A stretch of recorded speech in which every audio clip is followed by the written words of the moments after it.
ક્રાંતિકારીઓ વીર શહીદોને મશાલ રેલી યોજી શ્રદ્ધાંજલિ આપી। ઉપલેટા શહેરમાં શહીદોને મશાલ શ્રદ્ધાંજલિ આપી। વીરોએ ભારત દેશની આઝાદીમાં પોતાના પ્રાણ આપી આપણા ભારત દેશને આઝાદ કરવામાં સહયોગ કર્યો હતો।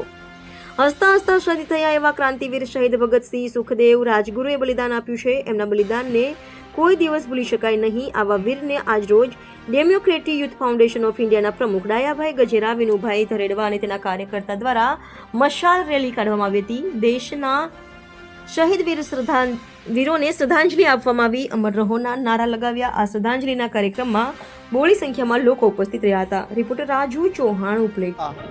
ડેમોક્રેટિક યુથ ફેડરેશન ઓફ ઇન્ડિયાનો સ્થાપક પ્રમુખ છું।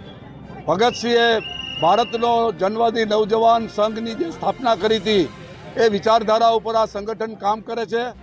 દેશની આઝાદીમાં જે ક્રાંતિકારીઓએ બલિદાન આપ્યા હતા એમાં ભગતસિંહ, સુખદેવ અને રાજગુરુને 23 માર્ચ 1931ના રોજ અંગ્રેજોએ ફાંસીને માછડે ચડાવી અને તેમને બલિદાન આપ્યું હતું। આ ભગતસિંહનું બલિદાન આ દેશમાં એવા પ્રકારની સમાજ વ્યવસ્થા આવે, માનવીનું માનવી દ્વારા અને દેશનું દેશ દ્વારા શોષણ બંધ થાય અને સૌને શિક્ષણ મળે, સૌને કામ મળે, સૌને રોજગાર મળે, દેશમાં મફત આરોગ્ય મળે। આ પ્રકારની એમની વિચારધારા મુજબની સમાજવાદી વિચારધારાની એ સમાજ વ્યવસ્થા ઈચ્છતા હતા।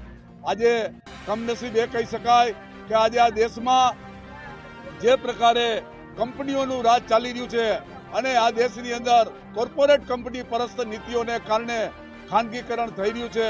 શિક્ષણનું ખાનગીકરણ હોય, આરોગ્યનું ખાનગીકરણ હોય, નોકરીનું ખાનગીકરણ હોય, આ તમામ ખાનગીકરણથી આ દેશ બરબાદ થાય।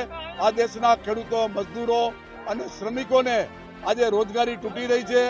આ દેશની આ હાલતમાંથી જો ભગતસિંહનો જે માર્ગ છે, જનવાદીનો માર્ગ છે, એ સમાજવાદીનો માર્ગ છે, એ માર્ગે આવનારા સમયમાં આપણા સૌના અધિકાર માટે આપણે લડવું પડશે।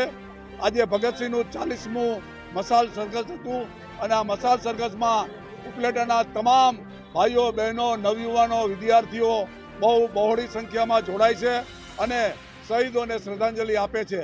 આ પરંપરા આ ઉપલેટાની એક આગવી પરંપરા છે અને આગવી પરંપરામાં સૌ હોશે હોશે આવે છે અને શહીદોને શ્રદ્ધાંજલિ આપે છે।